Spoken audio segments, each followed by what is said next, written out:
So hello everyone and good morning सभी को। उम्मीद करता हूँ मेरी वॉइस प्रॉपर आ रही होगी सभी तक। एक बार कंफर्म करेंगे,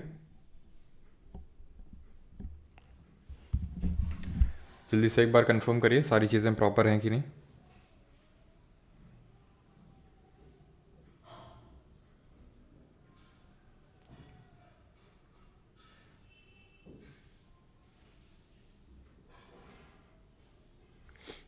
हाँ जी,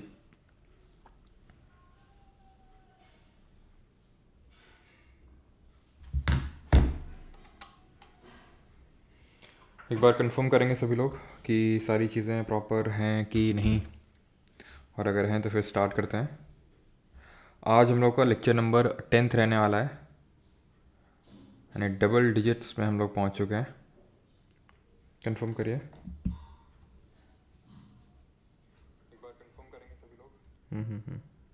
चलो तो स्टार्ट करते हैं। एंड वी ऑल नो कि आज है अंबेडकर जयंती, और अंबेडकर जयंती है तो कुछ चीज़ें हम रिकॉल कर लेते हैं डॉक्टर भीमराव अंबेडकर जी के बारे में। एक सेकेंड,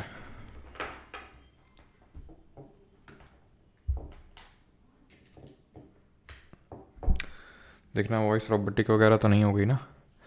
ठीक है, तो अंबेडकर जी के बारे में हम क्या क्या चीज़ें रिकॉल कर सकते हैं पॉलिटी से, हिस्ट्री से, और इनकी जो बुक्स हैं। बताओ भाई आज। चलो भाई, तो अंबेडकर जी की अगर बात करेंगे तो सबसे पहले एक तो ये है कि भाई कॉन्स्टिट्यूशन मेकिंग में इनका सबसे बड़ा इंपॉर्टेंट रोल था। ड्राफ्टिंग कमेटी के चेयरमैन थे, है ना। He was the chairman of the drafting committee, जो सबसे इंपॉर्टेंट कमेटी है। इनको founding father of the constitution के नाम से जाना जाता है। And he is also known as modern Manu, ठीक है, या फिर मॉडर्न मैन भी बोलते हैं इनको हम। इनके बुक्स की अगर और इनके हिस्ट्री में जब हम आएंगे तो पढ़ेंगे इनके द्वारा कुछ ऑर्गेनाइजेशंस बनाए गए थे। 2 ऑर्गेनाइजेशंस थे। कौन कौन से ऑर्गेनाइजेशंस थे? तो एक तो था आपका बहिष्कृत हितकर्णी सभा, ठीक है। हाँ जी, तो एक था आपका बहिष्कृत हितकर्णी सभा, ठीक है, हितकर्णी सभा, जो कि कब बनाया गया था? 1924 में। और एक था आपका scheduled caste federation, scheduled caste federation, जो कि कब बना था? 1942 में।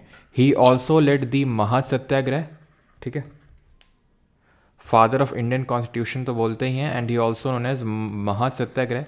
कब लीड किया था? 1927 में, ठीक है। मनुस्मृति को उन्होंने बर्न किया था, जलाया था। और अंबेडकर जी की बुक्स की हम चर्चा कर लेते हैं कि इनकी बुक्स कौन कौन सी थी। तो बुक्स यहाँ पर दिख रहा है कि नहीं दिख रहा आपको? ठीक है, वाइट से दिख रहा होगा। तो बुक्स कौन कौन सी थी बताइए जल्दी से। तो वेटिंग फॉर अ वीज़ा इनकी ऑटोबायोग्राफी थी, ठीक है, वेटिंग फॉर अ वीज़ा ये इनकी ऑटोबायोग्राफी थी। और 19 क्या चीज़, 1920 नहीं 1927 ही होगा महासत्याग्रह, ठीक है, ठीक है। और लॉर्ड बुद्धा पे एक बुक लिखी थी, बुद्धा एंड इज धम्मा। और ये जो बुक थी इनकी लास्ट बुक थी, ठीक है, जो कि इनकी डेथ के बाद पब्लिश हुई थी। एक्चुअल में इसको कंप्लीट करने के कुछ ही दिन बाद इनकी डेथ भी हो गई थी।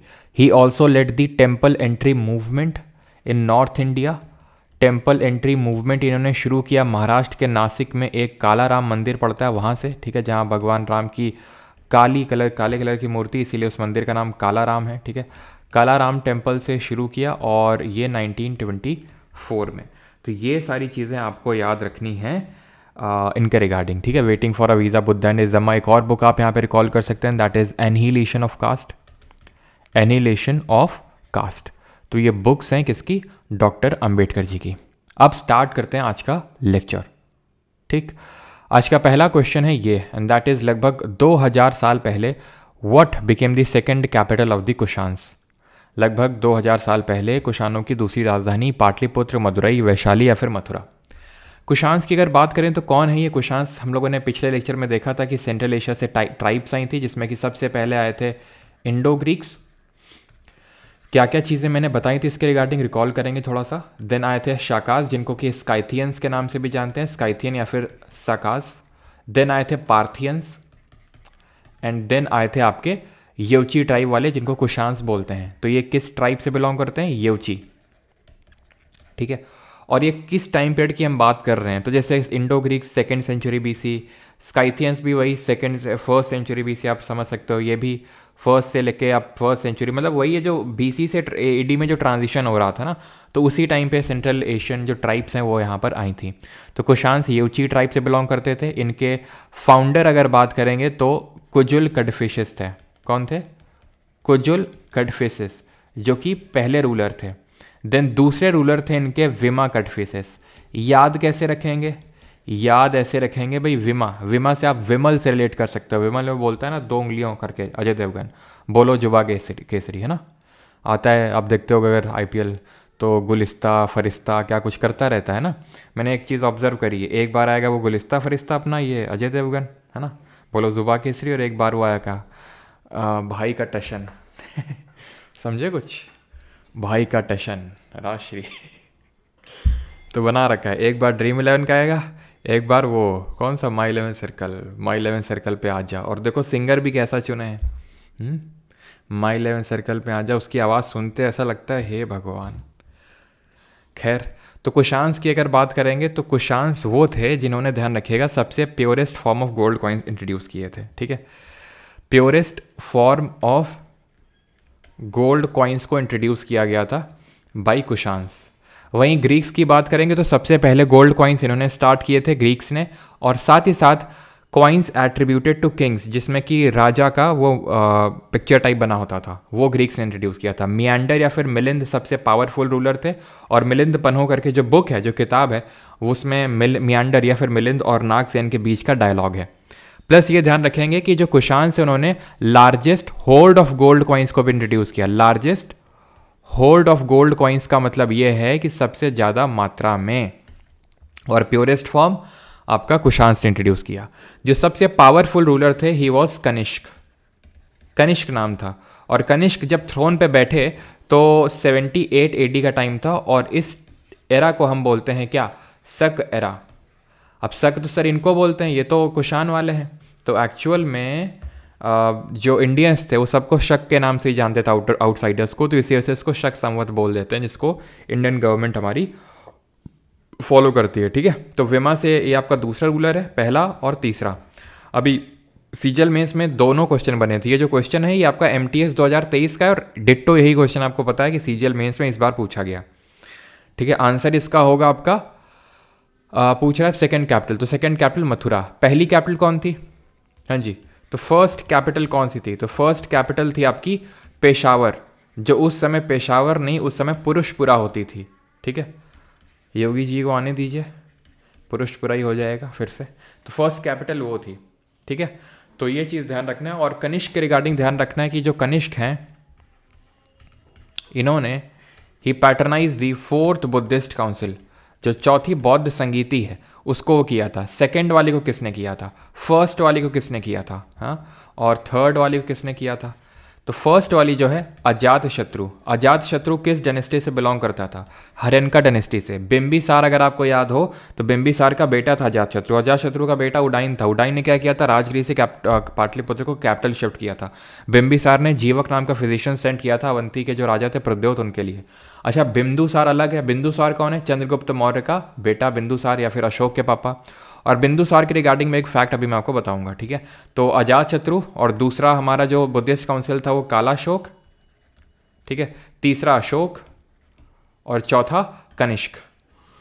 ठीक है, ये पैटर्नाइज कब कब किया गया था ये ध्यान रखना। और जैसे पहले वाली कब हुई थी? 483 BC में हुई थी। सेकेंड वाली 100 साल बाद रफली 383 BC। थर्ड वाली लगभग 250 BC में हुई थी। और जो चौथी वाली है वो लगभग 75 AD के टाइम पे आपकी चौथी वाली हुई थी। सॉरी 78 AD के टाइम पे हुई थी। ठीक है, 78 AD के टाइम पे हुई थी आपकी जो चौथी वाली बुद्धिस्ट काउंसिल है। बिंदुसार की अगर बात करेंगे तो बिंदुसार ने, ध्यान रखना, ये एक सीरिया का रूलर था जिसका नाम था एंटियोकस I। ठीक है, जो एंटियोकस I था ये सीरिया का रूलर था, और इससे इसने मंगाया था बिंदुसार ने कि एक हमें फिलोसोफर भेज दो और एक वाइन डिस्टिलर भेज दो, ठीक है, और कुछ फिक्स भेज दो। फिक्स मतलब ड्राई फिक्स, मतलब वो अंजीर जो नहीं होती है वही, ठीक है, dry fix.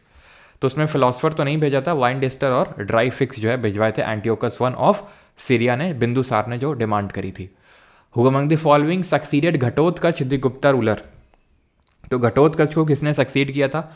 Kumaragupta the first, Chandragupta the first, Chandragupta the second, या फिर स्कंदगुप्त। तो गुप्ता डायनेस्टी की अगर बात करें, गुप्ता एम्पायर की अगर बात करें, तो इसके फाउंडर कौन थे? तो ध्यान रखिएगा, गुप्ता एम्पायर के फाउंडर थे श्रीगुप्त, ठीक है, श्रीगुप्त इसके फाउंडर थे।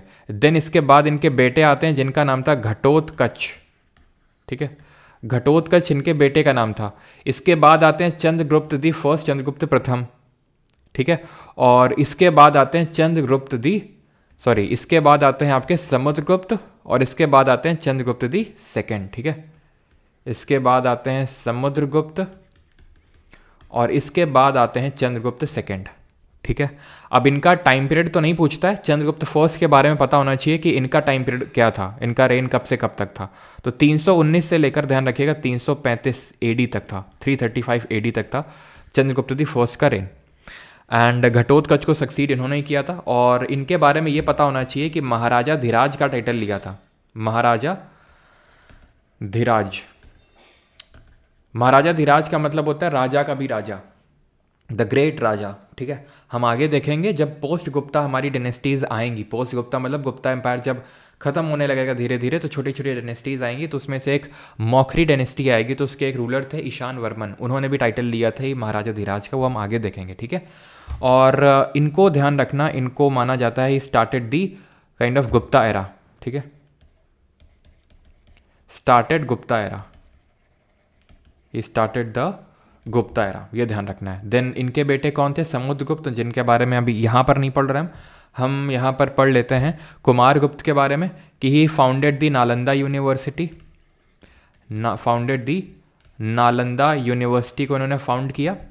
चंद्रगुप्त सेकंड के बारे में पढ़ लेते हैं, या फिर स्कंदगुप्त के बारे में पहले यहाँ पर देखो। ही सक्सेसफुली सक्सेसफुली की स्पेलिंग सही है, SUCCESSFULLY, एक डबल नहीं होगा, कौन सा नहीं होगा बताओ। तो he successfully resisted the attacks of Huns, जो हुन एक ट्राइब थी सेंट्रल एशिया की, उसको सक्सेसफुली उसके अटैक को रेजिस्ट किया था। देन चंद्रगुप्त सेकंड की अगर हम बात करेंगे, तो इन्होंने जो टाइटल अज्यूम किया था वो था विक्रमादित्य। क्या टाइटल था? विक्रमादित्य था। देन अगर बात करेंगे तो ही मैरिड हिज डॉटर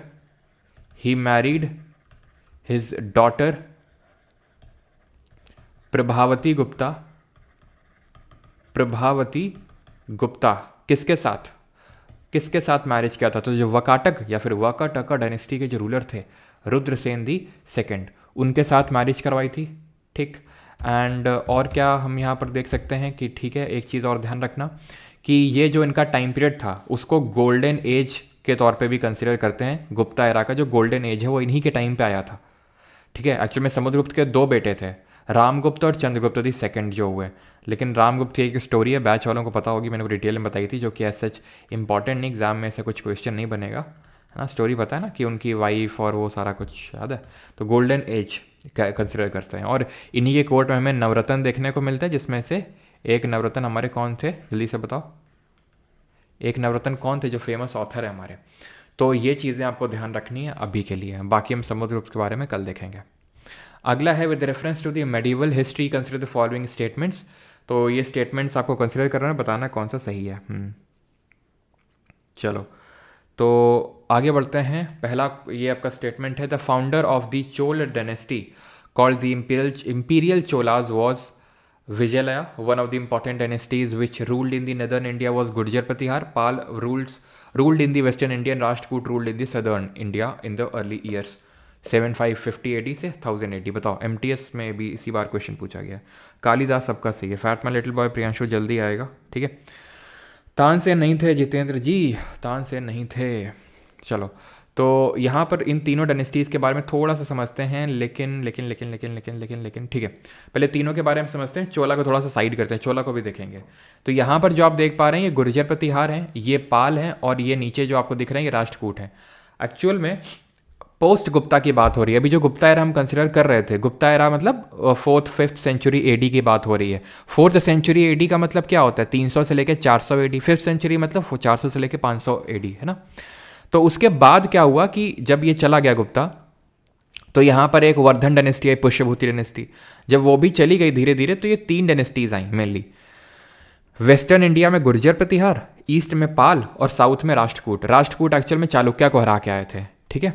और ये जो परमार वगैरह जो आपको दिख रहे हैं ये, ठीक है, ये एक्चुअल में गुर्जर, ये मतलब क्लियर नहीं है, ठीक है। किसी का मानना है कि गुर्जर इंडो ग्रीक्स थे, किसी का मानना है कि अपने गुर्जर प्रतिहार से डिसिपेट होकर ये बने थे, लेकिन इतना इंपॉर्टेंट नहीं है हमारे लिए एग्जाम पर्सपेक्टिव से। परमार के रिगार्डिंग बस इतना ध्यान रखना है कि जो ग्रेटेस्ट रूलर थे वो राजा भोज थे, जिन्होंने ये जो भोपाल सिटी है उसको फाउंड किया था। भोजताल लेक इन्हीं के नाम पे है, ठीक है। और भोपाल लेक अभी रिसेंट में एसएससी में क्वेश्चन पूछा गया था कि इंडिया की सबसे बड़ी आर्टिफिशियल लेक कौन सी है, तो आंसर उसने भोपाल लेक माना था। तो वो बस आपको ध्यान रखना है, ठीक है।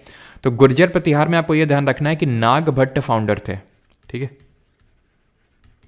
नाग भट्ट दी फर्स्ट फाउंडर थे गुर्जर प्रतिहार के, ये चीज़ ध्यान रखना है। और इनकी कैपिटल जो थी पहले भीनमल थी, ठीक है, भीनमल। कुछ टाइम के लिए कन्नौज भी रही, क्यों रही देखो।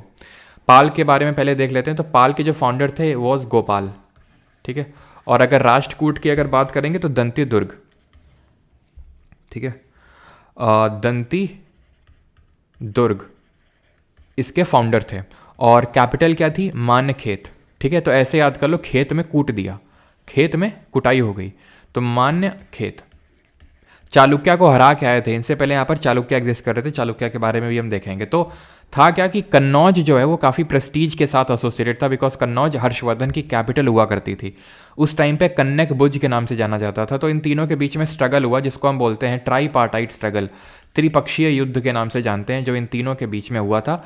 कब हुआ था ट्राईपार्टाइट स्ट्रगल? तो 8th से लेकर 9th सेंचुरी एडी के टाइम की बात है, जब इनके बीच में ये स्ट्रगल हो रहा था तीनों के बीच में, ठीक है।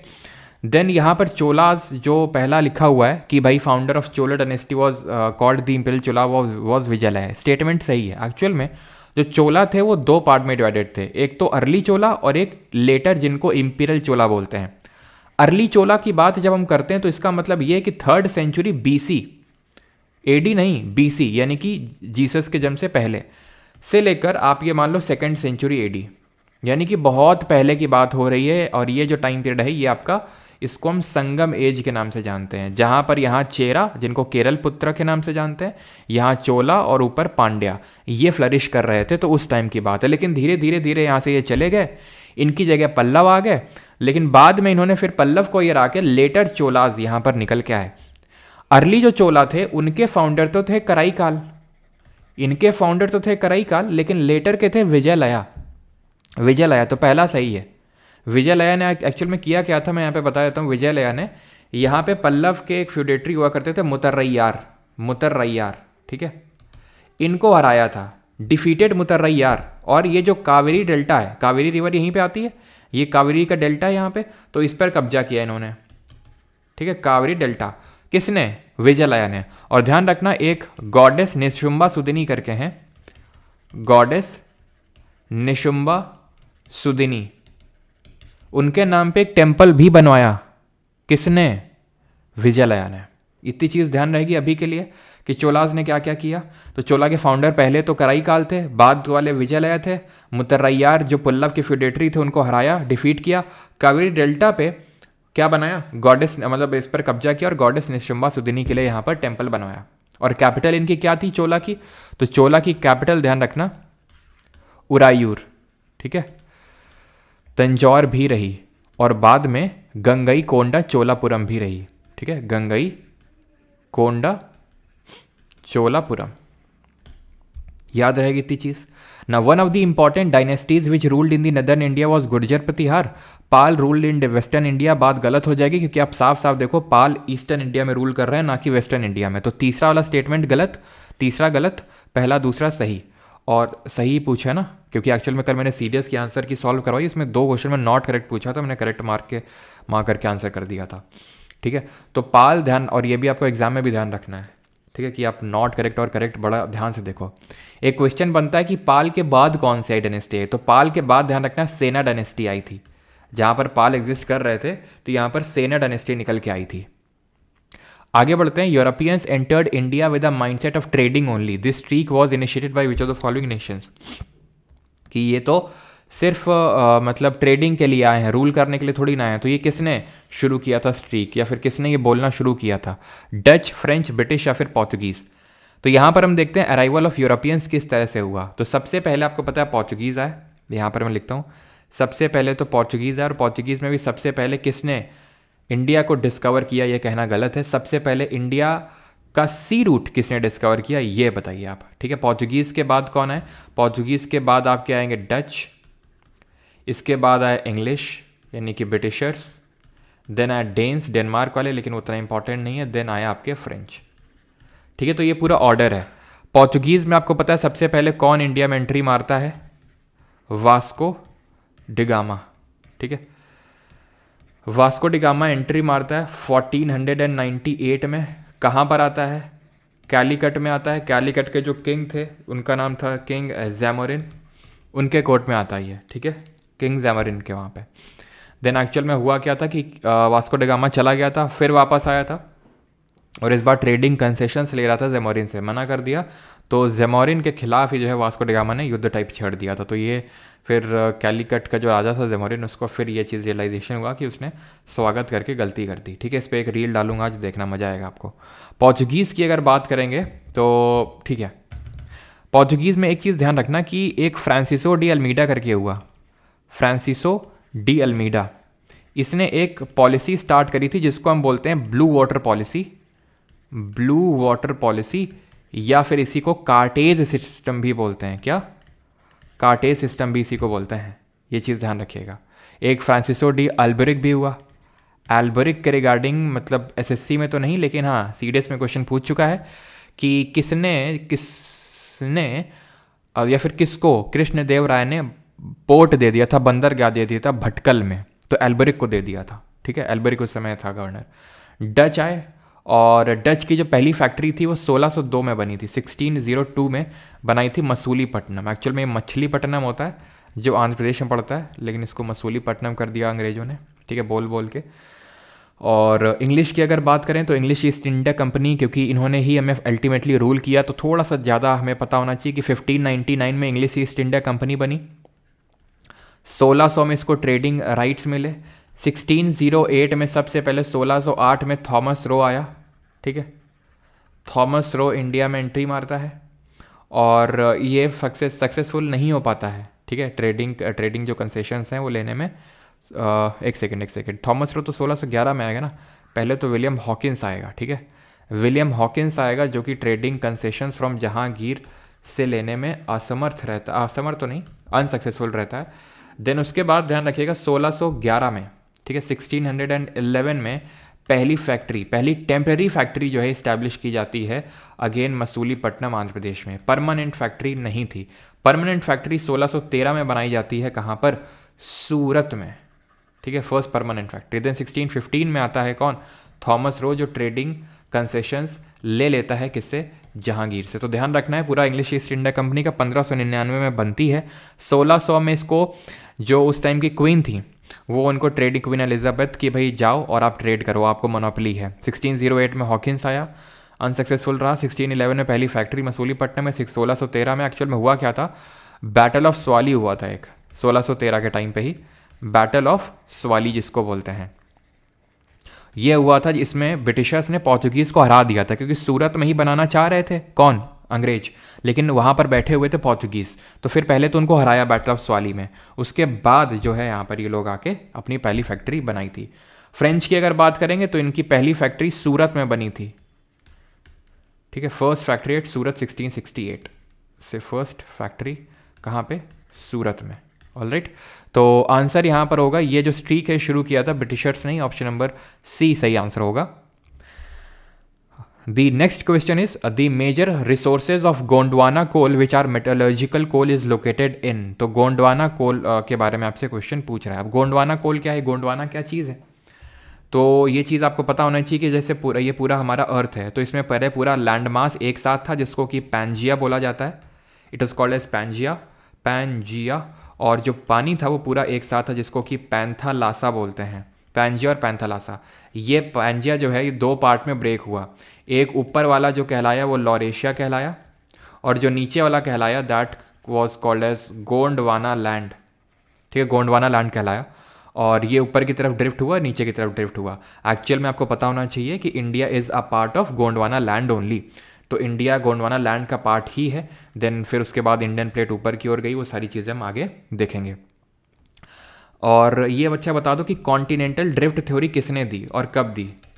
कॉन्टिनेंट इस तरह से ड्रिफ्ट किए, ये किसने बोला था, तो ध्यान रखना ये continental drift theory Alfred Wegener ने दिया था। कब दिया था, अल्फ्रेड वेगनर ने दिया था। और इसके सपोर्ट में उन्होंने कुछ हाइपोथेसिस भी दिए, जैसे कि एक जिग्सॉ फिट दिया। उन्होंने बोला कि अगर आप देखो ये है जैसे कि साउथ अमेरिका है, इस तरह से साउथ अमेरिका है, इस तरह से अफ्रीका है, ठीक है, कुछ मतलब एग्जैक्ट शेप तो मैं ड्रॉ नहीं कर पा रहा हूँ। तो अगर आप इनको इसमें ऐसे करोगे तो ऐसा फिट टाइप हो जाएंगे, तो मतलब कभी एक रहे होंगे ये। तो जिग्सॉ फिट उन्होंने बोला। फिर बोला कि जो यहाँ पर हमें फॉसिल्स देखने को मिले, जीवाश्म, बता चुका हूँ जीवाश्म क्या होता है, इसकी स्टडी को पेलेंटोलॉजी बोलते हैं।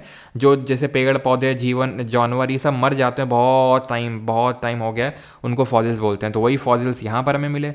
जो गोल्ड की वेन्स मिली, गोल्ड जो होती है, गोल्ड की माइंस में वेन्स होती हैं, वेन्स, वही वेन्स यहाँ मिली, तो वो ठीक है। प्लेसर डिपॉजिट्स हमें मिले, गोल्ड के डिपॉजिट्स को प्लेसर डिपॉजिट्स बोलते हैं, तो जो यहाँ प्लेसर डिपॉजिट मिले वही यहाँ पे मिले। तो इससे जो है अल्फ्रेड वेगनर ने कॉन्टिनेंटल ड्रिफ्ट थ्योरी को सपोर्ट किया। 1912 में इस थ्योरी को दिया गया था। तो इसके गोंडवाना लैंड के जो हमें मेनली सोर्सेज मिलेंगे। अब मेटलर्जिकल कोल क्या होता है, तो कोल के बारे में पहले थोड़ा सा समझ लेते हैं। तो कोल जो होता है इसको हम बरीड सनशाइन के नाम से भी जानते हैं। क्यों जानते हैं बरीड सनशाइन, इसको ऐसे समझो कि कोयला बनता कैसे है। तो कोयला फॉसिल से बनता है, जैसे कि पेड़ पौधे ये सब, ये दबेंगे अंडर हाई प्रेशर बहुत सालों तक धीरे धीरे ये जो फॉसिल है यही कोल बन जाएगा, यही आपका पेट्रोल बन जाता है, ठीक है, जो क्रूड ऑयल होता है। तो यहीं से सब सारी चीज़ें फॉसिल से ही बनती हैं। तो इसीलिए इसको बरीड सनशाइन बोलते हैं, क्योंकि सनशाइन क्या है, जो पेड़ पौधे हैं उन्होंने सनलाइट को कभी ट्रैप किया होगा, कैप्चर किया होगा, फोटोसिंथेसिस को परफॉर्म किया होगा और खुद को बनाया होगा। अब वो बरी हो गए हैं, और बरी होकर क्या बन गया है, कोल बन गया है। इसको हम कभी कभी ब्लैक डायमंड भी बोल देते हैं, ठीक। अब कोल जो होता है मेनली 4 तरह का होता है। एक तो सबसे जो हाई ग्रेड का कोल होता है एंथ्रेसाइट। अच्छा, हम कैसे डिसाइड करते हैं कि हाई ग्रेड है लो ग्रेड है, बताओ।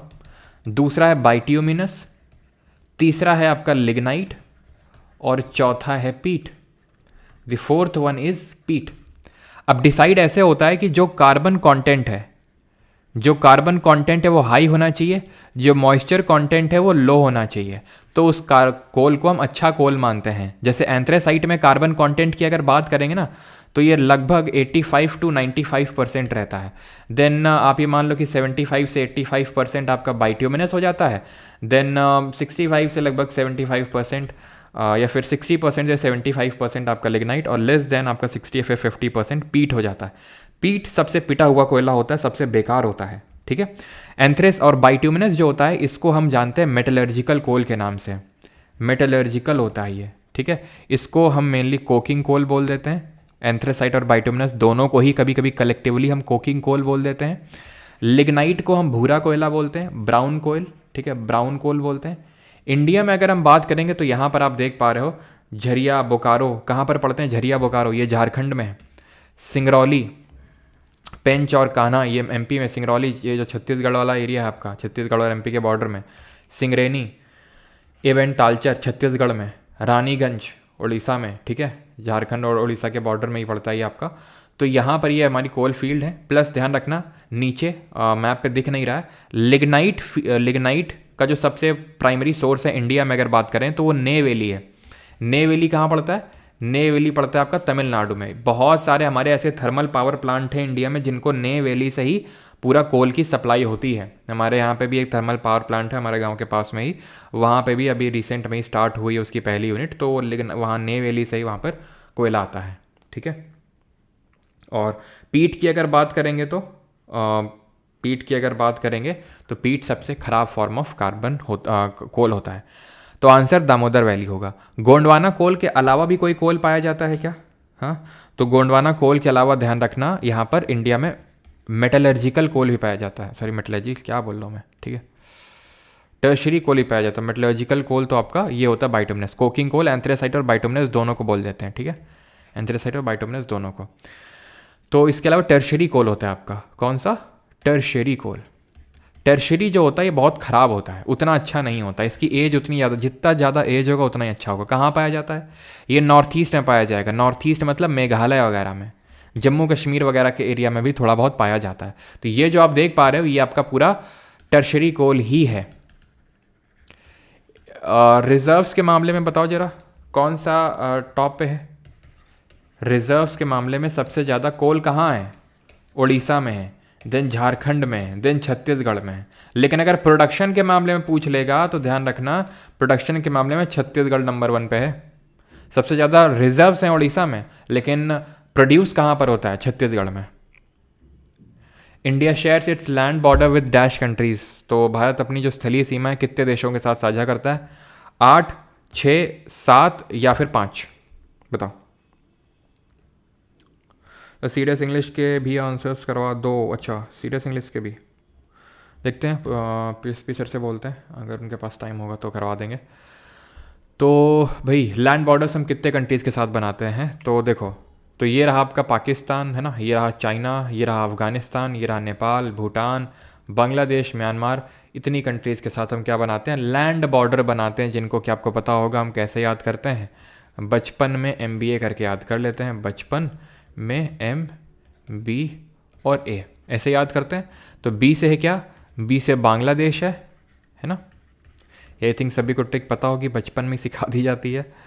चाइना है ये आपका पाकिस्तान है, ये आपका नेपाल है, म्यांमार, भूटान और यानी अफ़गानिस्तान, ठीक है। तो ये हमारे कितने देश हो गए? 7 देशों के साथ हम अपनी सीमा साझा करते हैं।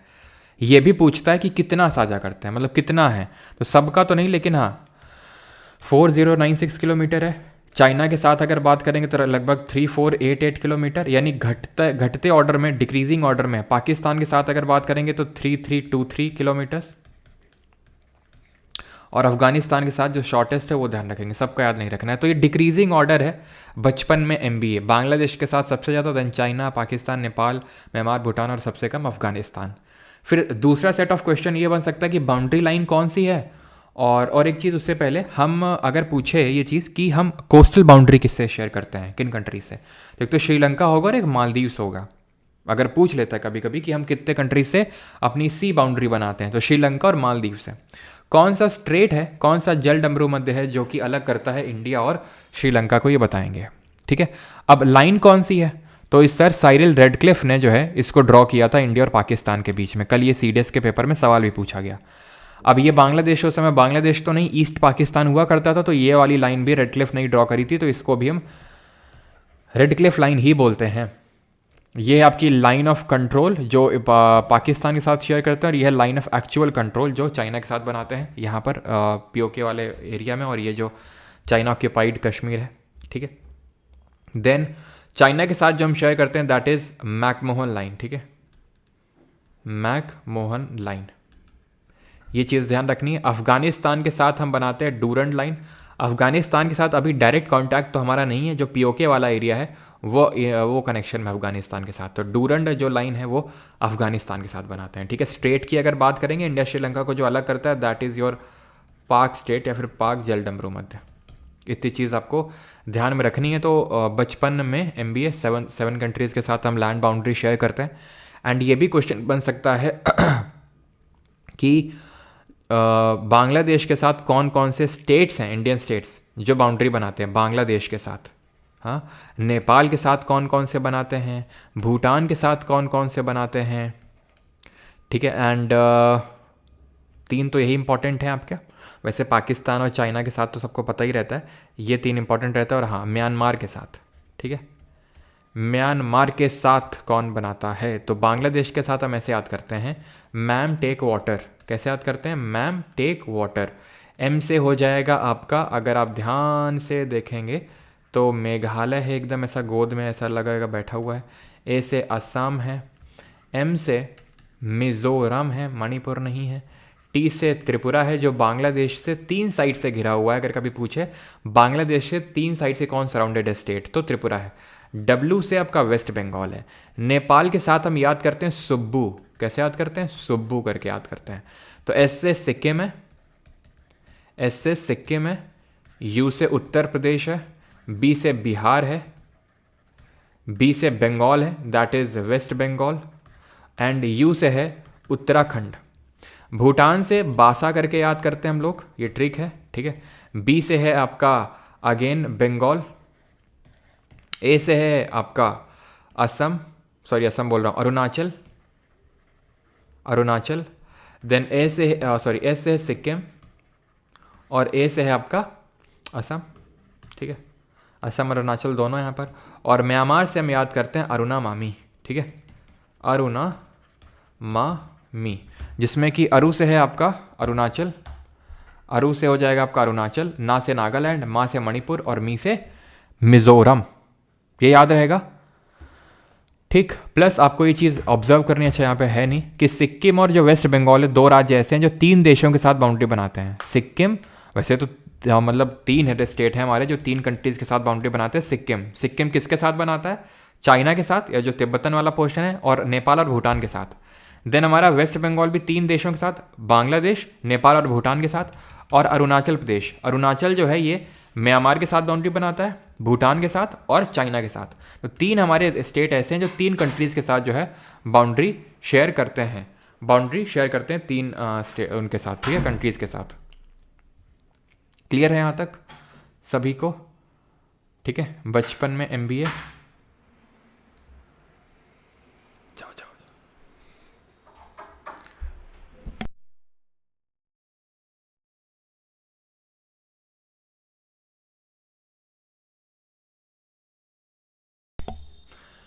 ठीक है, तो ये है हमारे जितने के साथ हम लैंड बाउंड्री शेयर करते हैं, ठीक। क्लियर? और कुछ तो यहाँ पर नहीं छूट रहा है ऐसा कुछ? चलो आगे बढ़ते हैं। In which biosphere is the largest endangered marine mammal dugong and sea turtles also found? हाँ, आ गई नन्ही परी। हाँ, अभी इस समय, अभी कल ही परसों आई हैं, तुरंत आती हैं। रात को 10:30 बजे आई थी, सीधे ऊपर पहले मेरे कमरे में आई। In which biosphere reserve is the largest endangered marine mammal dugong and sea turtles also found? ठीक है, तो कहाँ पर? अब ये है कि बोल दो तो समझ जाती, चली जाती, नहीं पहले तो अगर बोलो जाओ जाओ तो फिर और ज़्यादा जिद करती थी। कंचनजंगा बायोस्फीयर रिजर्व, शेषाचलम, पंचमढ़ी, या फिर गल्फ ऑफ मन्नार? तो अच्छा, डुगोंग सी काऊ होती है ये, ठीक है, समुद्री गाय बोलते हैं इसको। और इसका जो सबसे बड़ा एक हम बोल सकते हैं इसका हैबिटेट, हैबिटेट मतलब इसका घर, वो आपका gulf of Mannar biosphere reserve है, जो कि कहाँ पर पड़ता है? तमिलनाडु में है ये। और कंचनजंगा जो बायोस्फीयर रिजर्व है ये सबसे highest UNESCO mixed world heritage site है, ध्यान रखिएगा। It is the highest mixed world heritage site, mixed world heritage site, ठीक है। शेषाचलम की अगर बात करेंगे तो आंध्रा में शेषाचलम हिल्स, और आपका जो पंचमढ़ी है वो मध्य प्रदेश में है। ये बायोस्फीयर रिजर्व्स की जब हम बात करते हैं तो टोटल 18 हैं बायोस्फीयर रिजर्व्स।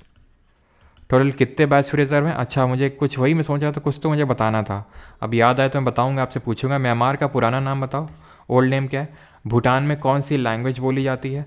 और अफगानिस्तान में कौन सी लैंग्वेज बोली जाती है? ये बताओ जल्दी से, जल्दी जल्दी जल्दी जल्दी, ठीक है।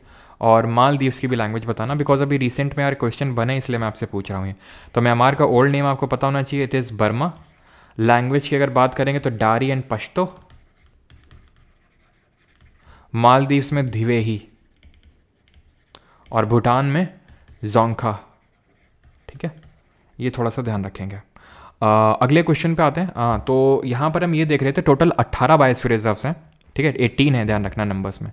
और जो पहला बायोस्फीयर रिजर्व बना था आपका, जो यूनेस्को के मैप प्रोग्राम के तहत आया था। यूनेस्को का जो मैप प्रोग्राम है, मैन एंड बायोस्फीयर इसको प्रोग्राम बोलते हैं, 1971 में आया था। ये यूनेस्को का है। इसमें टोटल 11 बायोस्फीयर रिजर्व्स हैं, 11। ठीक है, तो नीलगिरी वॉज दी पहला बायोस्फीयर रिजर्व।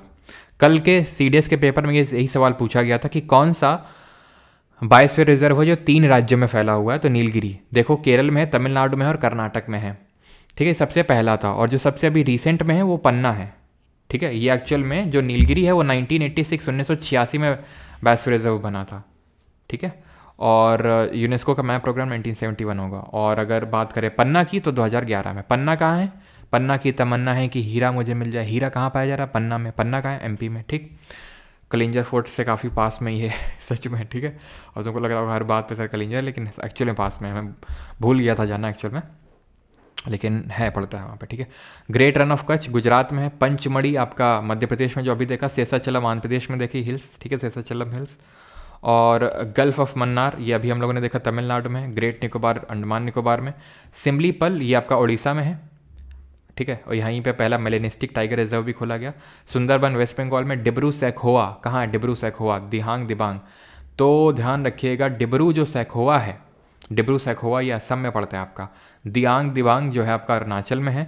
मानस असम में ही है। कंचनजंगा सिक्किम में, जो highest mixed world heritage site है। अचानकमर अमरकंटक छत्तीसगढ़ में। नंदा देवी आपका उत्तराखंड में है। पिन वैली आपका हिमाचल में है। ठीक है, पिन वैली कहाँ पर है? हिमाचल में, ध्यान रखिएगा। ठीक, आगे बढ़ते हैं। विच क्लॉज ऑफ आर्टिकल नंबर, और हाँ ये भी थोड़ा ध्यान रखना कि इसमें बायोस्फीयर रिजर्व में ऐसा होता है, मतलब कि एक सबसे अंदर जो होता है उसको कोर जोन बोलते हैं, देन उसके बाद आता है बफर जोन, और उसके बाद आता है ट्रांजिशन जोन। ठीक है, ट्रांजिशन जोन। ये जो हमारा वाइल्ड लाइफ प्रोटेक्शन एक्ट है, वाइल्ड लाइफ प्रोटेक्शन एक्ट 1972 का, 1972 का, उसके तहत ये क्लासिफिकेशन किया गया। कोर जोन में कोई ह्यूमन एक्टिविटी अलाउड नहीं होती है, ये चीज़ थोड़ा सा ध्यान रखिएगा। No human activity is allowed. Which clause of article number 19 of the constitution guarantees right to move freely throughout the territory of India? कहीं पे भी आप भारत में जा सकते हैं। ये clause B C D A. कौन सा आर्टिकल 19 का? तो हमें ये पता है कि आर्टिकल नंबर 19 से लेकर 22 तक में दिया हुआ है राइट टू फ्रीडम। ठीक है, दिए हुए हमारे। अब 19 में स्पेसिफिकली जब हम बात करते हैं 19 क्लॉज 1, तो ये बात करता है right to freedom of speech and expression. Right to freedom of speech and expression. अब इसमें 6 तरह के राइट्स दिए हुए हैं। आर्टिकल नंबर 19 क्लॉज 1 में 6 राइट्स दिए हुए हैं, जिनको कि हम इस तरह से याद करते हैं, सामरो करके। कैसे याद करते हैं? सामरो हमारी ट्रिक है, जैसे हम याद करते हैं। एस से होता है speech and expression, right to freedom of speech and expression. Right to assemble peacefully without arms, कहीं पे भी आप इकट्ठा हो सकते हैं। Right to form association. ठीक है, और कोऑपरेटिव सोसाइटी। कोऑपरेटिव सोसाइटी कौन से अमेंडमेंट से जोड़ा गया था, बताओ जल्दी से? Right to move freely throughout the territory in any part of India. लेकिन अगर मुझे अब्रॉड जाना है तो वो कौन से आर्टिकल के तहत फंडामेंटल राइट कवर्ड है? Right to reside and settle in any part of India, and right to do any occupation, या फिर कोई भी प्रोफेशन करने का अधिकार है इसमें। ठीक है, तो कोऑपरेटिव सोसाइटी को 97th कॉन्स्टिट्यूशनल अमेंडमेंट ऑफ 2011 से ऐड किया गया था। तो सामरो से हमारे 6 राइट याद हो जाएंगे। ये ए है, ये बी है, ये सी है, ये डी है, ये ई है, और ये एफ नहीं है, ये जी है। क्योंकि एफ में हुआ करता था प्रॉपर्टी वाला। ठीक है, लेकिन it has now been repealed. आपको भी पता है, इसको 44th अमेंडमेंट ऑफ 1978 से रिपील कर दिया गया है। कहाँ है अभी? पार्ट नंबर 12 में है, आर्टिकल नंबर 300A में है, और अभी एक तरह का लीगल राइट है। अब ये जो हमारे राइट हैं, speech and expression, assemble, association, these all come with the reasonable restrictions, यानी कि उचित प्रतिबंध हैं इसमें से। यानी कि ऐसा नहीं कि बोल सकते हैं तो कुछ भी बोल देंगे आप। ठीक है, कुछ भी कर देंगे, कहीं पे भी असेंबल हो जाएंगे। अगर मैं आपसे बोलूं कि यार कल मीटअप रखते हैं करोल बाग मेट्रो स्टेशन पे, ठीक, तो आपको नहीं लगता मैं तुरंत मेरी अरेस्ट हो जाए? क्यों? क्योंकि करोल बाग पे आप सारे लोग इकट्ठा हो जाएंगे, तो उससे जो पब्लिक ऑर्डर है वो डिस्ट्रॉय हो जाएगा, पब्लिक ऑर्डर खत्म हो जाएगा, तो जिसकी वजह से मेरी अरेस्ट हो जाएगी। तो मैं ये थोड़ी ना बोल सकता हूँ कि मेरा तो राइट है कहीं पे असेंबल होने का। तो क्योंकि रीजनेबल रिस्ट्रिक्शंस होते हैं, और ये कहाँ है? आर्टिकल नंबर 19 क्लॉज 2 में है ना, जिनको उचित प्रतिबंध बोलते हैं। तो आंसर यहाँ पर होगा, आपसे पूछ रहा है राइट टू मूव फ्रीली, तो मूव फ्रीली ऑप्शन नंबर ये आपका क्लॉज डी होगा, ठीक है। तो रीजनेबल रिस्ट्रिक्शंस होते हैं जैसे कि ठीक है, तो सॉरी क्या बोल रहा हूँ मैं, तो रीजनेबल रिस्ट्रिक्शन जैसे यहाँ पर आप किसी को डिफेम नहीं कर सकते हैं, है ना। असेंबल वाले एसोसिएशन वाले में पब्लिक ऑर्डर और मोरालिटी को ख़राब नहीं कर सकते हैं, पब्लिक ऑर्डर या फिर मोरालिटी को ख़राब नहीं कर सकते हैं। तो ये सारी चीज़ें इसमें रीजनेबल रिस्ट्रिक्शंस हैं। अच्छा कलिंजर में रखें ओके। ये कहानी तो सुनेला सुनेला लगता है, कौन सी कहानी? हाँ चलो। In India which of the following is a Gandhian principle of DPSP. तो भारत में निम्नलिखित में से कौन सा राजनीति के निर्देशक सिद्धांतों का गांधीवादी सिद्धांत है? तो डीपीएसपी के बारे में रिकॉल भी एन नंबर ऑफ टाइम्स हम कर चुके हैं, अब करने नहीं वाले। डीपीएसपी के बारे में हमने ये चीज़ मैंने आपको बताई थी कि इनको 3 पार्ट में बाइफरकेट करते हैं, गांधीयन, लिबरल इंटेलेक्चुअल और सोशलिस्टिक। लेकिन ये क्लासिफिकेशन कहीं कॉन्स्टिट्यूशन में नहीं लिखा हुआ है, रिमेंबर दिस। संविधान में ऐसा कहीं क्लासिफिकेशन नहीं है, ये बस हम अपने संविधानुसार, ठीक है, जैसे स्वादानुसार नमक डालते हैं वैसे सुविधानुसार डीपीएसपी को 3 पार्ट में डिवाइड कर देते हैं। सोशलिस्टिक डीपीएसपी, अब ये है सोशलिस्टिक डीपीएसपी। अब तुम रिकॉल करो 38 में क्या, 39 में क्या, 39 या 41 क्या है बताओ। 38 में क्या है? Welfare state and to minimize inequality in income status facility and opportunity, जिसको किस अमेंडमेंट से ऐड किया गया था? इस दूसरे क्लॉज को। 39 में क्या है? LDC goes to PHC, free legal aid to the poor, right to work, just and human conditions, living wage, participation of workers in the management of industries. And 47 में क्या है? 47 में है to raise the level of nutrition and standard of living, जो हमें क्या बोल सकते हैं, जो लेवल ऑफ न्यूट्रिशन और स्टैंडर्ड ऑफ लिविंग उसको बढ़ाना है। 40 पंचायत, 43 वही हमने देखा। 43 में क्या आएगा आपका? लिविंग वेज, ठीक है। देन उसके बाद 43 भी कोऑपरेटिव सोसाइटी मतलब 97th amendment. 46 SC ST schedule tribe का उनका उत्थान करना है। 47 अभी देखा हम लोगों ने। 48 animal husbandry. 44 uniform civil code. 45 early childhood care. 48 वही आपका to develop the animal husbandry on modern and scientific lines, to protect the environment, monument, separation of executive from judiciary and international peace. तो ये आपको अब याद कैसे रहेगा? क्या ऐसा भी क्वेश्चन बन सकता है क्या कि इनमें से बताओ कौन सा सोशलिस्टिक है? क्या हमें सारे आर्टिकल याद करने पड़ेंगे? बिल्कुल नहीं। आर्टिकल्स आपको याद नहीं करने, रटने नहीं है अपने आप। अब पंचायत को लेकर गांधी जी नहीं तो बोला था? गांधी जी SC ST के उत्थान के लिए बात करते रहते थे। गांधी जी बोलते थे कि भाई स्लॉटर मत करो, मत मारो इन जो हमारे जानवर वगैरह हैं, ठीक है। तो वो किस में है आपका? इसी में ही है। तो वो गांधीयन डीपीएसपी है। सोशलिस्टिक जहां पर इनइक्वालिटी को हटाने की बात कही जा रही है, जहां पर सबको काम देने की बात कही जा रही है। लिबरल इंटेलेक्चुअल, भाई मॉन्यूमेंट प्रोटेक्ट करो, इंटरनेशनल पीस, जुडिशियल एग्जीक्यूटिव को सेपरेट करो। तो अलग से ही वो आपको सेंस आ जाएगा, फील आ जाएगा कि भाई ये लिबरल अलग तरह के हैं, गांधीयन अलग तरह के फिलॉसफी बेस्ड है, सोशलिस्टिक अलग तरह के हैं। आपको वो रटने की जरूरत नहीं है, ठीक है, वो अपने आप आपको समझ में आ जाएगा देख के। When was the national emergency? तो इसका आंसर हो गया ना, एक सेकेंड। गांधीयन अच्छा यही क्वेश्चन भी तो यही है, क्वेश्चन भी तो यही है कि भाई गांधीयन डीपीएसपी कौन है? ये लिबरल इंटेलेक्चुअल है। 50 विलेज पंचायत 40, यही है आपकी। Secure uniform civil code liberal intellectual है। Equal pay for equal work, LDC goes to PHC 39D, ठीक है। 39D है ये आपका, और ये आपका सोशलिस्टिक है जहां पर काम और ये सब की बात हो रही है। When was the national emergency declared for the first time under the Article 352? अनुच्छेद 352 के अंतर्गत पहली बार राष्ट्रीय आपातकाल कब घोषित किया गया था? ऑप्शंस आपके सामने हैं। इमरजेंसी की जब बात करते हैं तो कौन सा पार्ट है जरा बताओ, और कितने टाइप्स की इमरजेंसी होती है? तो पार्ट ध्यान रखिएगा, पार्ट है आपका 18, ठीक। 3 तरह की होती है, नेशनल, स्टेट। वैसे स्टेट इमरजेंसी करके लिखा नहीं हुआ कहीं पे स्टेट इमरजेंसी, उसको प्रेसिडेंट रूल बोला जाता है, जिसको कि हम स्टेट इमरजेंसी बोल देते हैं बस संविधानुसार, ठीक है, स्वादानुसार। तो फाइनेंशियल इमरजेंसी, ठीक है। नेशनल अगर हम बात करेंगे इमरजेंसी तो ये आर्टिकल नंबर, चलो यहाँ पर, चलो यहीं पे पहले बता देता हूँ आर्टिकल कौन सा है, उसके बाद आगे बढ़ेंगे। आर्टिकल 352 है, ये आर्टिकल 356 है, और ये आर्टिकल नंबर 360 है, ठीक है। वैसे तो चलो ठीक है। अब नेशनल इमरजेंसी की अगर बात करेंगे तो देश में 3 बार लगी है, कब कब? 1962 में, जब चाइना के साथ वॉर हुआ था, जिसको सिनो इंडियन वॉर बोलते हैं। देन पाकिस्तान ने भी फ़ायदा उठाने की कोशिश करी लेकिन हार गया, और 1976 में। तो ऑप्शन नंबर क्या आंसर होगा? ऑप्शन नंबर डी, ठीक है। देन अगर बात करेंगे कि जो नेशनल इमरजेंसी है ये कौन से ग्राउंड्स में लगाई जाती है, सबसे पहले तो ग्राउंड्स हैं आपके वॉर, एक्सटर्नल एग्रेशन, और पहले हुआ करता था इंटरनल डिस्टर्बेंस।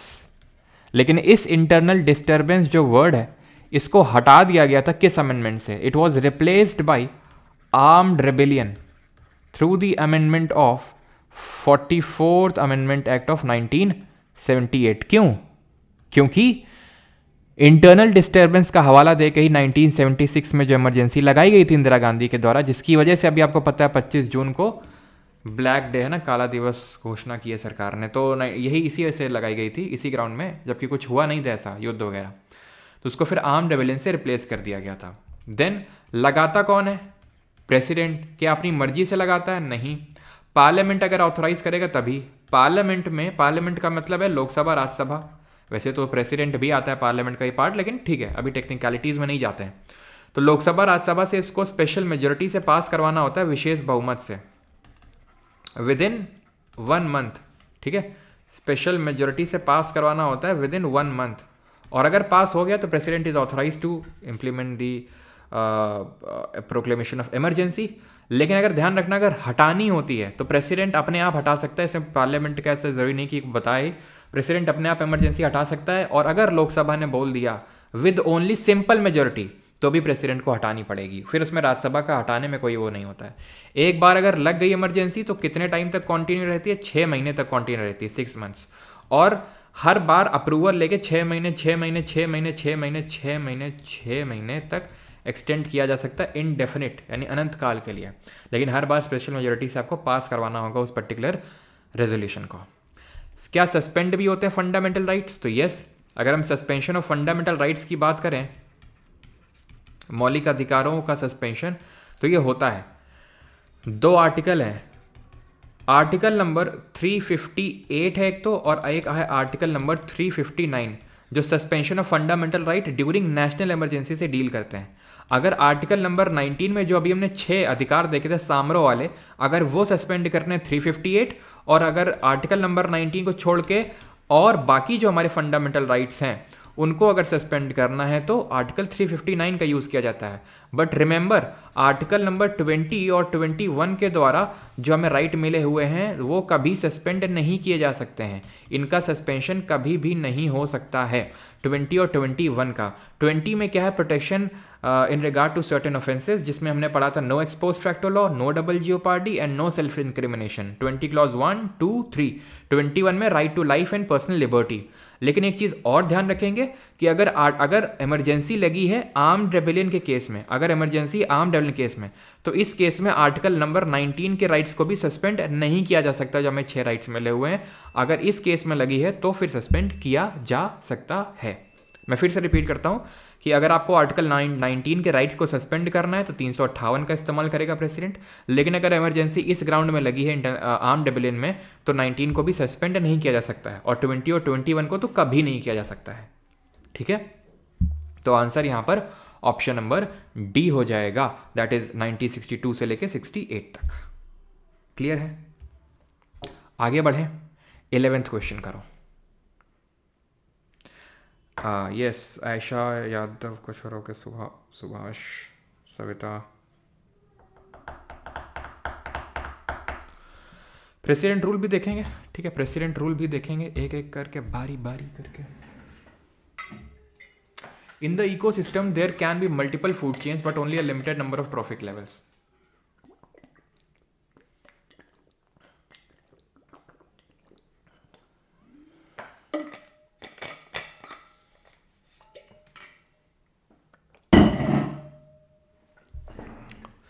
इकोसिस्टम टर्म किसने कॉइन किया था? टांसले ने। इकोलॉजी अर्नस्ट हैकेल ने। कब? 1866 में। और इकोसिस्टम 1925। किसने इकोसिस्टम को बेसिक यूनिट ऑफ इकोलॉजी बोला था? फ्रांसिस इवांस ने। इस बार के सीजल में इसमें क्वेश्चन बना। अब ये पूछ रहा है कि there can be multiple food chain but only a limited number of trophic levels, तो उसके बारे में स्टेटमेंट दिए हुए हैं। अच्छा, फूड चेन क्या होती है? फूड चेन होती है जैसे कि घास है, घास को घास के कीड़े ने खाया, ग्रास हॉपर ने खाया, ग्रास हॉपर को फ्रॉग ने खा लिया, सबको पता है ये फ्रूट चेन क्या होती है। देन इस फ्रॉग को किसने खा लिया? स्नेक ने खा लिया, स्नेक को ईगल ने खा लिया, तो ये पूरा ऑर्डर चलता है हमारा। क्या ग्रास पर ग्रास हॉपर का ही कब्जा है? क्या इसी ने ही पूरा वो ले रखा है, ठेका ले रखा है घास को खाने का? तो ऐसा नहीं है। तो ग्रास को डियर भी खा सकता है, ग्रास को काऊ भी खा सकती है, ठीक है। इसी तरह फ्रॉग को क्या स्नेक ने ठेका ले रखा है? हो सकता है कि कौवा उठा ले जाए चोंच में, हो सकता है कोई और खा ले। तो ये जो एक ऐसा लाइन बनता है उसको फूड चेन बोलते हैं। और इस तरह से अब डियर को लायन भी खा सकता है, डियर को टाइगर भी खा सकता है, डियर को और भी कोई खा सकता है। तो ये जो पूरा ये बनता है स्ट्रक्चर, इसको फूड वेब बोलते हैं। क्या समझे? एक लाइन जो बन रही, grass, grass hopper, frog, snake, eagle, food chain, पूरा ये जो नेटवर्क बन रहा है इसको बोलते हैं फूड वेब, ठीक। तो क्या होता है, ये बोल रहा है there are only a limited number of trophic level, उसके बारे में स्टेटमेंट है। ट्रॉफिक लेवल समझ लो क्या होता है। तो ट्रॉफिक लेवल इस तरह से पूरा हमारा ये बनता है। जो सबसे पहला ट्रॉफिक लेवल होता है उसमें आते हैं प्रोड्यूसर्स। प्रोड्यूसर मतलब जो अपना खाना खुद से बनाते हैं, पेड़ पौधे, ठीक है, ग्रास, फ्लावरिंग प्लांट, ये सब अपना खाना खुद से बनाते हैं फोटोसिंथेसिस करके। अब पिछले वाले लेक्चर में हमने पढ़ा था कि दो तरह के इकोसिस्टम होते हैं। कौन कौन से? एक टेरेस्ट्रियल और दूसरा एक्वेटिक। तो टेरेस्ट्रियल में तो खाना ये लोग बनाते हैं, पेड़ पौधे, जो जमीन के पेड़ पौधे हैं, टेरेस्ट्रियल मतलब जमीन का। और पानी वाले, पानी में होते हैं जैसे फाइटोप्लैंक्टन, पानी में भी प्रोड्यूसर होते हैं फाइटोप्लैंक्टन, वहां पर होते हैं फाइटोप्लैंक्टन पानी में, वो अपना खाना खुद से बनाते हैं, तो प्रोड्यूसर होंगे। देन इनको जो प्रोड्यूसर को डायरेक्टली खाएंगे, जिनको कि हम हर्बीवोरस बोलते हैं, तो वो आएंगे प्राइमरी कंज्यूमर। हर्बीवोरस भी हो सकते हैं, ओमनीवोरस भी हो सकते हैं, क्योंकि ओमनीवोरस तो दोनों खाते हैं, वो पेड़ पौधे भी खाते हैं, मीट मांस भी खाते हैं। तो इसमें वही आएंगे, जैसे ये ग्रास हॉपर है, बी है, आंट है, बटरफ्लाई, ये इन पे रिलाई कर रहे हैं, तो प्राइमरी कंज्यूमर। जो इन पे रिलाई कर रहे हैं, secondary consumer, tertiary consumer and quaternary consumer. अब ये होता है ट्रॉफिक लेवल, पहला ट्रॉफिक लेवल, दूसरा, तीसरा, चौथा, पांचवा, ये ट्रॉफिक लेवल होते हैं। अब ये पिरामिड शेप में बना हुआ है, तो ये पिरामिड किसने दिया था? तो ध्यान रखना, इनको हम बोलते हैं इकोलॉजिकल पिरामिड्स। क्या बोलते हैं इनको? एक सेकंड, इनको बोलते हैं इकोलॉजिकल पिरामिड बोलते हैं। अब ये जो इकोलॉजिकल पिरामिड का कॉन्सेप्ट है, सबसे पहली बार किसने दिया था ये बताओ जल्दी से। ये अलग अलग तरह के होते हैं, जैसे एनर्जी का पिरामिड होता है, जैसे कि बायोमास का पिरामिड होता है, जैसे कि नंबर का भी पिरामिड होता है। तो ये जो कॉन्सेप्ट है ये दिया था चार्ल्स एल्टन ने दिया था। पिरामिड ऑफ नंबर का भी जो कॉन्सेप्ट है वो चार्ल्स एल्टन ने ही दिया था। पिरामिड ऑफ जो एनर्जी है उसका कॉन्सेप्ट दिया था, मतलब सबसे पहले पिरामिड होता है इस तरह से, वो बताया था चार्ल्स एल्टन ने नंबर के थ्रू। कैसे? उन्होंने बोला कि अगर पेड़ पौधे हैं, घास है, ये नंबर में बहुत ज्यादा होगी एज कंपेयर टू बी ले लो, ग्रास हॉपर, आंट। ये ऊपर वाला जो ट्रॉफिक लेवल में जो लोग हैं वो इससे भी नीचे वाले से कम होंगे। सांप मेढक से तो कम ही होंगे, और जो चील होंगे वो सांप से कम होंगे, तो इनका नंबर घटता जाता है। तो ये पिरामिड शेप का, यानी कि ये लंबा है इस तरह से, ये हम लंबी लाइन ड्रॉ करते हैं, ज़्यादा है नंबर में, कम हो गए नंबर में, और कम हो गए तो छोटी छोटी लाइन ड्रॉ करेंगे, छोटी छोटी लाइन, तो ये पिरामिड बन जाता है। इसी तरह से रेमंड और लिंडेमैन ने बोला, ठीक है, जो रेमंड और लिंडेमैन थे उन्होंने ये बात बोली कि इसी तरह से एनर्जी भी घटती है नीचे से ऊपर जाने पे। जैसे कि इन लोगों ने क्या किया, सन की एनर्जी को ट्रैप किया, ठीक है।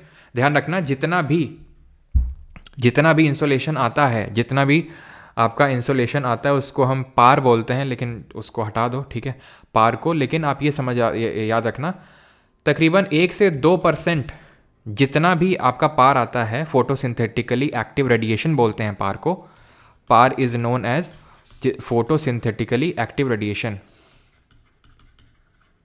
सिंथेटिकली एक्टिव रेडिएशन, उसका मात्र 1 से 2% कब जा पाते हैं, उसी को लेके खोपचे में फोटोसिंथेसिस करते हैं, ठीक है। और ये जितना भी एनर्जी लिया वो अपने आप में 100% है, फिर वो घटती जाएगी। किस रेट से घटेगी?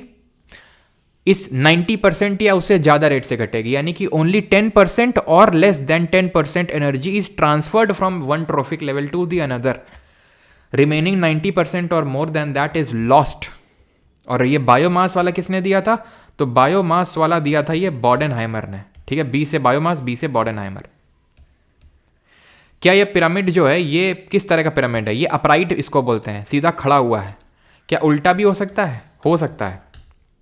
एक्चुअल में जो एक्वाटिक इकोसिस्टम होता है समुद्र में, वहां पर समुद्र में कुछ इस तरह से होता है। फाइटोप्लैंक्टन वहां पर प्रोड्यूसर होता है, फाइटोप्लैंक्टन ऑटो फोटोसिंथेसिस परफॉर्म करेगा। इस पे जो रिलाई करते हैं वो जू प्लैंक्टन होते हैं, इस पे जो निर्भर होते हैं। तो जू प्लैंक्टन को खाते हैं स्मॉल फिशेस, और छोटी छोटी मछलियों को खाते हैं बड़ी बड़ी मछलियां, बिग फिशेस। ये पूरा होता है ऑर्डर, समझ गए? ये पहला ट्रॉफिक लेवल, ये दूसरा, ये तीसरा, ये चौथा। वहाँ क्या होता है, फाइटोप्लैंक्टन कम होते हैं जू प्लैंक्टन से, स्मॉल फिशेस ज़्यादा होती हैं, इस तरह से वहाँ चलता है सिस्टम।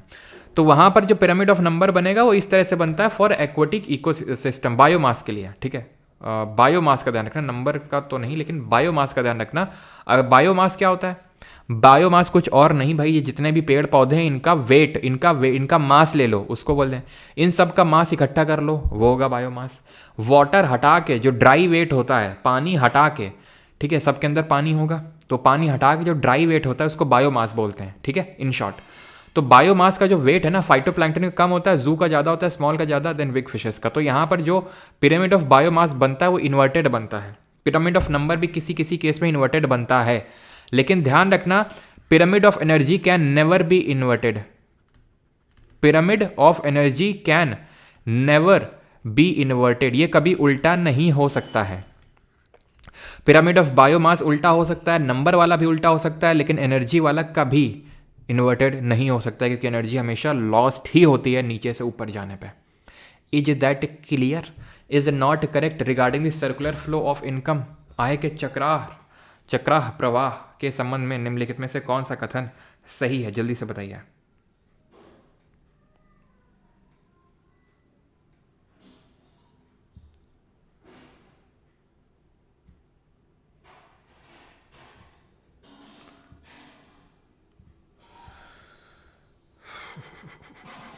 चलो भाई, तो आय के चक्राह प्रवाह के संबंध में निम्नलिखित में से कौन सा कथन सही नहीं है?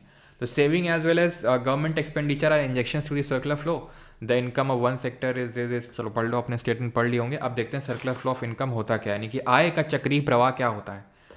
तो होता यह है कि हम एक मॉडल कंसिडर करते हैं, उस मॉडल में मानते हैं फर्म्स और हाउस होल्ड है और कोई नहीं है, ठीक है। तो उसमें जो फर्म होती है, जैसे कि मैं हूँ, मुझे कोई फर्म, कोई बिजनेस डालना है, तो मैं क्या लूँगा हाउस होल्ड से? मैं लूँगा क्या? Factor of production.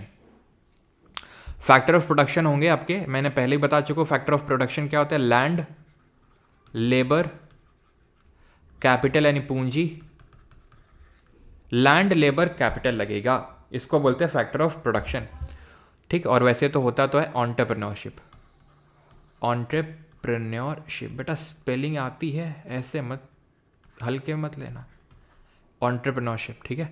तो लैंड, लेबर और कैपिटल और एंटरप्रेन्योरशिप। तो ध्यान ये रखना है कि लैंड जब मैंने लिया हाउस होल्ड से तो उसको मैं क्या दूंगा? ब्याज, रेंट दूंगा, ठीक है।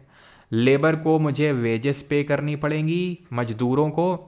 कैपिटल में जो लूँगा उसमें मुझे ब्याज भरना पड़ेगा, इंटरेस्ट, किराया, भत्ता, ब्याज, और मैं एंटरप्रेन्योरशिप अपनी स्किल लगा रहा हूँ तो मुझे मिलेगा प्रॉफिट यानी मुनाफा। तो सर ये जो रेंट, वेजेस, इंटरेस्ट, प्रॉफिट है, इनको बोलते हैं फैक्टर पेमेंट। इनमें से अगर वेजेस को हटा देते हैं तो उसको ऑपरेटिंग सरप्लस बोल देते हैं, ठीक है। ऑपरेटिंग सरप्लस क्या होता है? ऑपरेटिंग सरप्लस जो होता है, वेजेस आर एक्सक्लूडेड, बाकी सारी चीज़ें होती हैं, बस वेजेस को एक्सक्लूड कर दो तो ऑपरेटिंग सरप्लस आ जाता है। तो ये फैक्टर पेमेंट है, जो फर्म दे रहा है हाउस होल्ड को, दे रहा है ना, उसको ब्याज दे रहा है, उसको किराया दे रहा है, उसको पैसा दे रहा है, वेजेस दे रहा है उस, ठीक है। तो ये फैक्टर पेमेंट हो जाती हैं। फैक्टर सर्विसेज क्या है भाई? हाउस होल्ड जो अपना लैंड, लेबर, कैपिटल, एंटरप्रेन्योरशिप, मतलब एंटरप्रेन्योरशिप तो उसका है, लैंड, लेबर, कैपिटल दे रहा हो, फैक्टर सर्विसेज है। देन फर्म कुछ प्रोड्यूस कर रहा होगा, लेट से प्रोड्यूस कर रहा है क्या? लेट से प्रोड्यूस कर रहा है टी शर्ट्स, ठीक है, लेट से टी शर्ट प्रोड्यूस कर रहा है। तो टी शर्ट यानी वो गुड्स और सर्विस हुई, गुड्स एंड सर्विस। तो गुड्स एंड सर्विस किसको बेचा जाएगा? उसी हाउस होल्ड को, और वही हाउस होल्ड क्या देगा? पैसा देगा फर्म को। कौन सा पैसा होगा? यही वाला तो पैसा होगा जो उसको फर्म से मिला था। यानी कि इससे हमें क्या पता चलता है कि दुनिया गोल है, जो तुमको मिला है वही तुम किसी और को दे दोगे। तो यही होता है सर्कुलर फ्लो ऑफ इनकम। अब इसमें मान लो लीकेज हो सकता है या इंजेक्शन डाल सकता है। लीकेज कैसे हो सकता है? तो लीकेज ऐसा हो सकता है कि जैसे फॉर एग्जांपल हाउस होल्ड है, अब यहाँ पर हम ये कंसिडर कर रहे हैं कि फर्म से जितना इसको पेमेंट मिला पूरा उसने गुड्स एंड सर्विस बाई करने में स्पेंड कर दिया, जो फर्म्स ने इसको सोल्ड किया गुड्स एंड सर्विस। लेकिन मान लें, ठीक है, तो ये इस तरह से चक्री प्रवाह चलता रहेगा। मान लें कि लीकेज कैसे हो सकता है? ये हाउस होल्ड सेविंग करना लग जाए। अभी तो सर्कुलर फ्लो ऑफ इनकम में हम ये मानते हैं, कंसिडर करते हैं, अज्यूम करते हैं कि कोई सेविंग नहीं हो रही, कोई टैक्स वैक्स नहीं लग रहा है, लेकिन ये सेविंग करने लग जाए तो क्या आपको लगता है कि उतनी स्पेंडिंग होगी? तो क्या आपको लगता है उतना गुड्स एंड सर्विस प्रोड्यूस होगा? नहीं होगा। तो क्या आपको लगता है उतना रेंट, वेजेस, इंटरेस्ट ये सब मिलेगा? नहीं होगा। तो हाउस होल्ड की इनकम कम हो जाएगी। तो सेविंग हो गया। अगर गवर्नमेंट ने टैक्स लगा दिया तो भी वो पैसा नहीं आ पाएगा फर्म के पास जो उसने उसको दिया, उसको रिकवरी नहीं हो पाएगी। तो सेविंग, टैक्स, ठीक है, और इंपोर्ट, ये लीकेज होते हैं। क्या इंजेक्शन क्या होता है? एक्स्ट्रा पैसा आ जाए सर्कुलर फ्लो में। एक्स्ट्रा पैसा कैसे आ सकता है? गवर्नमेंट एक्सपेंडिचर कर दे, ठीक है, गवर्नमेंट एक्सपेंडिचर कर दे, या फिर कोई इन्वेस्टमेंट कर दे बाहर से, या फिर जो एक्सपोर्ट हो गया। तो ये होता है इंजेक्शन। समझ में आई बात? तो saving as well as government expenditure are injection. नहीं, गवर्नमेंट एक्सपेंडिचर तो इंजेक्शन है, लेकिन सेविंग लीकेज है, तो गलत हो जाएगा। गलत ही तो पूछा है। इनकम, उसका आंसर बता दिया था ना, इसका भी आंसर है यार, देखो मैंने नहीं बताया, तुम लोग बताते नहीं हो। ब्लॉक करने को बोल रहे थे, उसको ब्लॉक तो करवा दिया, लेकिन आंसर इसका तो चलो पहले ये वाला देख लेते हैं, फिर उस, चलो पहले यही देख लेते हैं, ठीक है। Each level in the food chain represents one trophic level. Organism in the lowest trophic level have the highest population as of lot of energy is available. There is a loss of energy as it is being absorb by organism at the highest trophic level. Organism at the highest trophic level make their own food. नहीं भैया, जो सबसे नीचे होते हैं वो अपना खाना खुद से बनाते हैं ट्रॉफिक लेवल में, ऊपर वाले तो डिपेंडेंट रहते हैं सब। तो पहला वाला गलत हो जाएगा, वही आंसर हो जाएगा। Income of one sector becomes the expenditure of the other, ये सही है। सर्कुलर फ्लो में leakage are equal to injections. Real flow और and monetary flow move in a circular manner in an opposite direction, ठीक है। और यहीं से ही नेशनल इनकम को कैलकुलेट करने के जो 3 तरीके पड़े थे वो यहीं से निकलते हैं। कैसे निकलते हैं वो देखो। फैक्टर पेमेंट, ये कौन सा? इसको बोलते हैं इनकम मेथड। जो इनकम मिल रही है हाउस होल्ड को, यहीं से आ जाता है इनकम मेथड। यहीं से इनकम मेथड पढ़ाया था वो ऑपरेटिंग सरप्लस वाला। ऑपरेटिंग सरप्लस में बस वेजेस नहीं होते, ध्यान रखना। देन ये है आपका स्पेंडिंग हो रही है, स्पेंडिंग, तो इसको बोलते हैं एक्सपेंडिचर मेथड। यहां से निकल के आ जाता है expenditure method. Goods and services की सेल हो रही है, यहां से निकल के आ जाता है वैल्यू एडेड मेथड, जिसको कि हम और किस नाम से जानते हैं जरा बताइए कमेंट में। तो 3 मेथड नेशनल इनकम को कैलकुलेट करने के यहीं से निकल के आते हैं सर्कुलर फ्लो ऑफ इनकम से। और बायो में match column A with the column B, column A को कॉलम बी से मैच करना है आपने। G1S G2M प्रोडक्ट मेथड बोलते हैं, बिल्कुल सही है। ना ना ना ना, बिग फिश का जो मास है, बिग फिश का जो मास है, ठीक है, वो जो बायो मास है वो ज़्यादा है as compare to small fish, इसलिए वो इन्वर्टेड बन रहा है आपका। चलो भाई, तो सेल साइकिल, अब देखो सेल डिवीजन किस तरह से हो सकता है। सेल डिवीजन 2 तरह का हो सकता है, एक तो माइटोटिक और एक मायोटिक, ठीक है। यहाँ आगे है जगह, हाँ है। तो सेल डिवीजन जो है 2 तरह से होता है। क्या होता है? 2 तरह से होता है। एक तो होता है माइटोसिस और एक होता है मायोसिस। माइटोसिस में क्या होता है? एक पेरेंट सेल 2 डॉटर सेल्स बनाता है। कितनी डॉटर सेल्स प्रोड्यूस होती हैं? 2 डॉटर सेल्स बनती हैं। यहां पर क्या होता है? एक पेरेंट सेल 2 बनाता है, 2 फर्दर 2 बनाती हैं, तो एक पेरेंट सेल 4 डॉटर सेल्स में फाइनली जो है ये टूटती हैं। यहां पे जो डॉटर सेल बनती है वो डाइप्लॉइड नेचर की होती है। सेम नंबर ऑफ क्रोमोसोम होते हैं इसमें जितने पेरेंट सेल में होते हैं। यहाँ हैप्लॉइड, क्रोमोसोम्स आधे हो जाते हैं। ये जो माइटोटिक सेल डिवीजन होता है, ये आपकी जो सोमैटिक सेल्स होती हैं। सोमैटिक सेल्स क्या होती हैं? जो रिप्रोडक्शन में इन्वॉल्व नहीं होती हैं। और ये आपका सेक्स सेल्स में होती हैं जो रिप्रोडक्शन में इन्वॉल्व होती हैं। माइटोसिस, ध्यान रखना, ये सेल के ग्रोथ में, हमारी ग्रोथ में हेल्प करती हैं, ये रिप्रोडक्शन में हेल्प करती हैं। और अगर ये अनकंट्रोल्ड मैनर में सेल डिवीजन होने लगे तो कैंसर जैसी घातक बीमारी हो सकती है। कैंसर की स्टडी को क्या बोलते हैं जरा बताइए? अनकंट्रोल्ड मैनर में अगर हो जाए, और अगर ये हो जाए तो हमें जो डिसऑर्डर्स हैं जैसे कि डाउन सिंड्रोम, नेफेल्टर सिंड्रोम, ये जो सिंड्रोम है वो यहाँ से निकल के आते हैं, जो हम आगे डिजीजेज वाले टॉपिक में पढ़ेंगे। कैंसर की स्टडी को बोलते हैं oncology, and it is what? It is uncontrolled cell division. Uncontrolled cell division तो लिखा ही दिया। चलो, तो ये माइटोटिक सेल डिवीजन के फेजेस होते हैं, जहाँ पर एक फेज होता है G1, एक होता है S, एक होता है G2, और देन होता है एक M फेज। G1 होता है जहाँ सेल ग्रो कर रही है, सेल अभी ग्रो कर रही है धीरे धीरे। देन यहाँ पर S फेज, इसको सिंथेसिस फेज बोलते हैं, जहाँ DNA का रेप्लिकेशन हो रहा है, DNA खुद को रेप्लिकेट कर रहा है। G2 है, यहाँ पर प्रिपरेशन हो रही है माइटोसिस के लिए, प्रिपरेशन फॉर माइटोसिस। और M फेज होता है जहाँ माइटोसिस हो जाता है, सेल की ग्रोथ हो रही है, डीएनए रेप्लिकेट कर रहा है, देन प्रिपरेशन हो रही है माइटोसिस के लिए। और एम फेज है जहां पर सेल डिवीजन हो जाता है। इस एम फेज को भी फर्दर डिवाइड किया जाता है prophase, metaphase, anaphase, telophase, and then ये साइटोकिनेसिस जहां सेल डिवीजन हो गया। इसको ऐसे याद कर सकते हैं, पी मैट, ठीक है, पी मैट करके याद रखो इसको, प्रोफेज, मेटाफेज, एनाफेज और टीलोफेज। तो पी मैट करके ध्यान रखना, ये जो माइटोसिस में सारे फेजेस होते हैं। तो यहां पर अगर हम देखें, G1 क्या था? ग्रोथ हो रही थी सेल की, ठीक है, फिजिकली लार्जर। एस है DNA synthesis, synthesis of complete copy of DNA. Then G2 हो रहा है preparation for mitosis, and then cell divides. तो BACD option number A. What happens when an acid और a base is mixed with water? जब किसी अम्ल या क्षार को जल में मिलाया जाता है तो क्या होता है?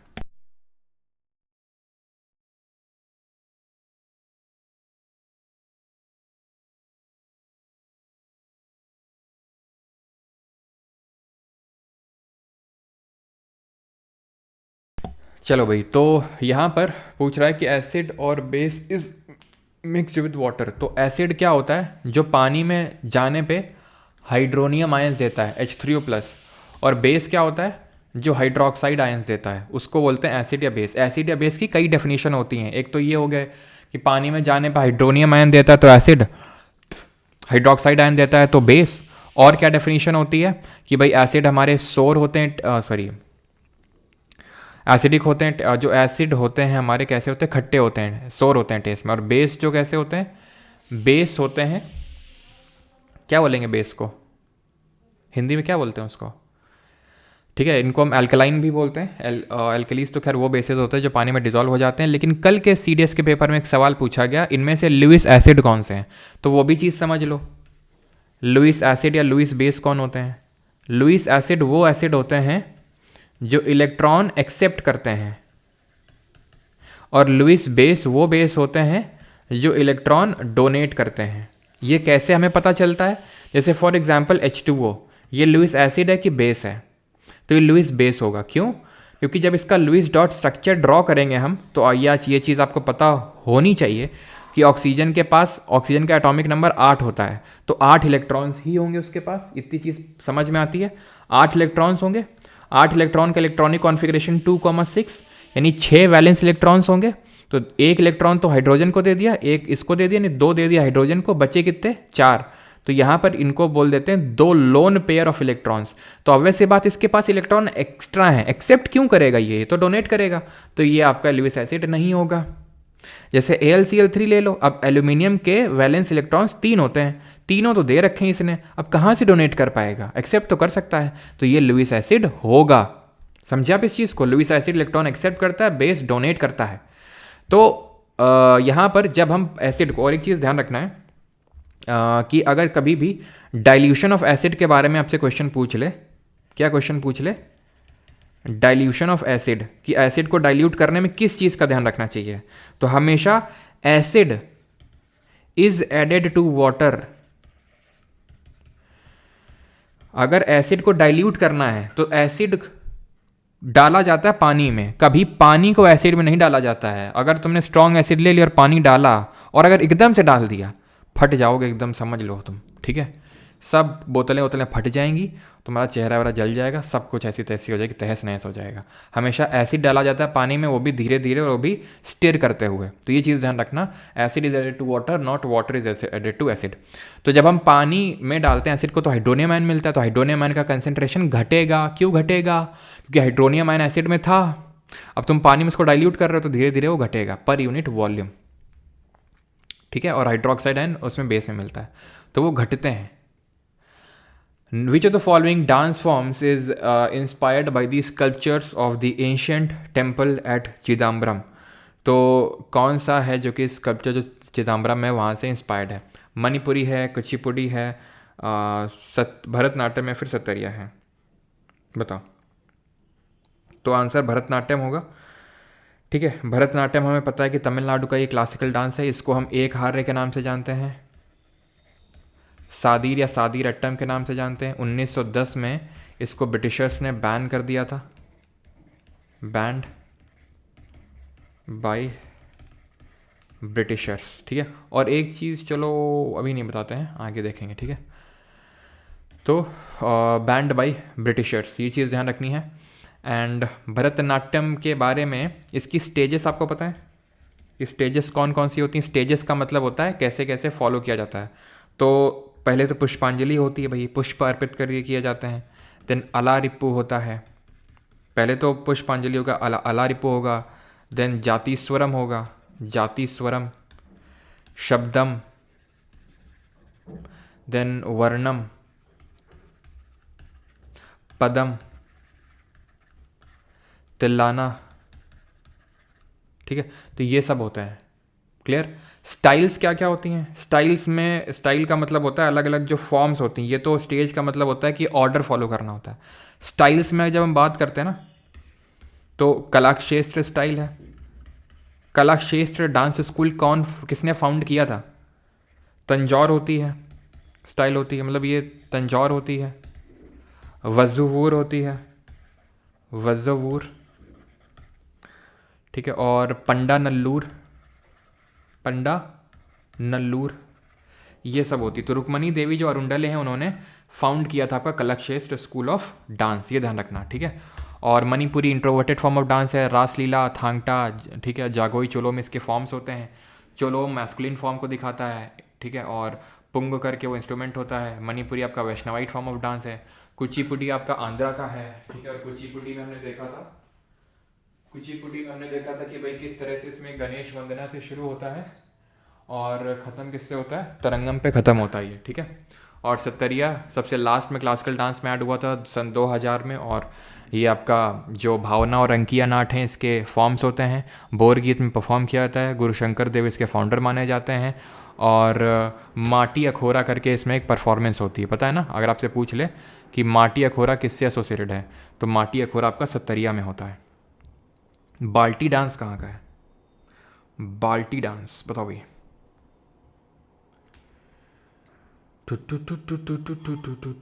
यस, तंजौर जो है ना, तंजौर, इससे जो आपकी बाल सरस्वती हैं वो बिलोंग करती हैं तंजौर से, स्टाइल ऑफ डांस से।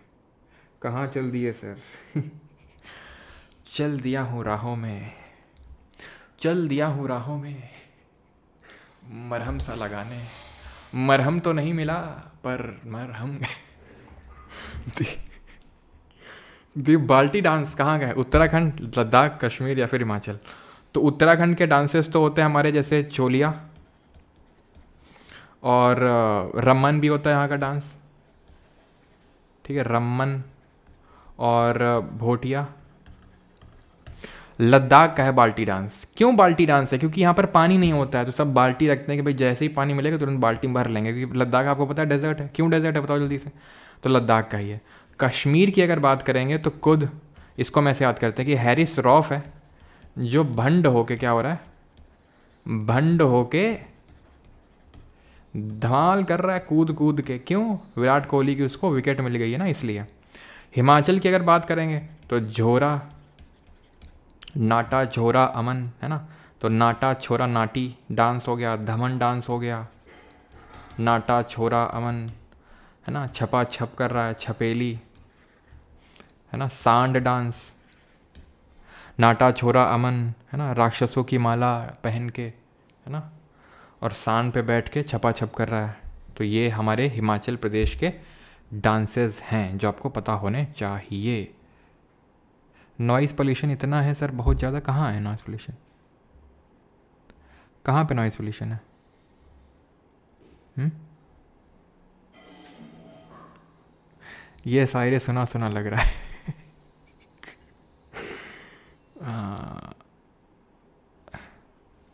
चलो भाई, तो तुसु इज़ अ हार्वेस्ट फेस्टिवल। तुसु is a harvest festival celebrated in Jharkhand during the winter on the last day of.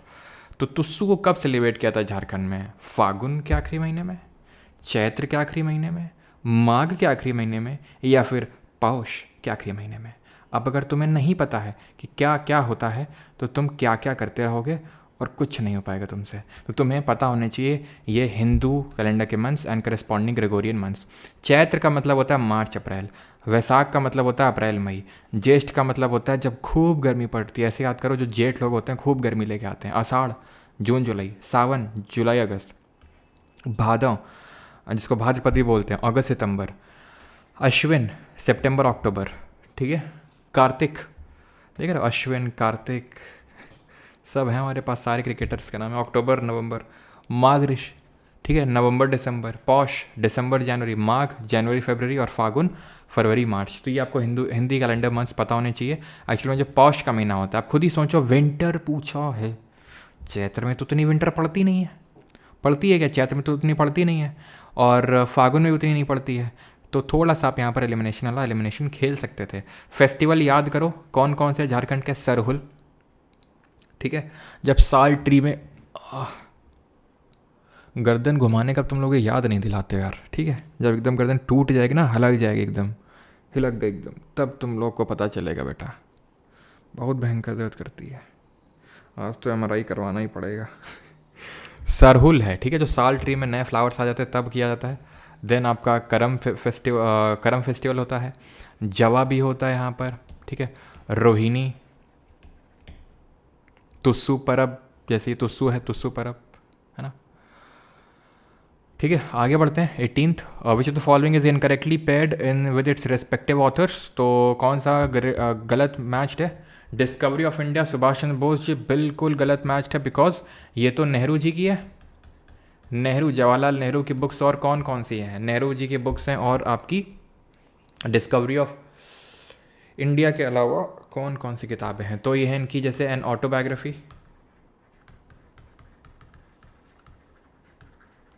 Letters from a father to his daughter, क्या समझे दोस्त, ठीक है, letters from a father to his daughter. और भी एक किताब थी, ग्लिम्सेस ऑफ वर्ल्ड हिस्ट्री, ठीक है, glimpses of world history. Hind Swaraj Gandhi से, ये गीतांजलि रविन्द्रनाथ टैगोर, ठीक है। और आपको पता है 1913 में इनको नोबेल भी मिला था, नोबेल इसीलिए, ठीक है। Y M atheist Bhagat Singh ji की है, ठीक है। अकॉर्डिंग टू 2011 सेंसस, ट्राइबल्स की पॉपुलेशन कितनी है इंडिया में? 16.45, 14.45, 10.42, या फिर 12.45? अच्छा बताओ, राजेंद्र प्रसाद जी की ऑटोबायोग्राफी का नाम क्या है? राजेंद्र प्रसाद जी की ऑटोबायोग्राफी का नाम बताइए। और महात्मा गांधी से एसोसिएटेड कुछ और भी ध्यान रखना, जैसे कि यंग इंडिया, नवजीवन, हरिजन करके एक पत्रिका निकाली थी, ये चीज़ें भी ध्यान रखें, ठीक है। Indian opinion, Indian opinion.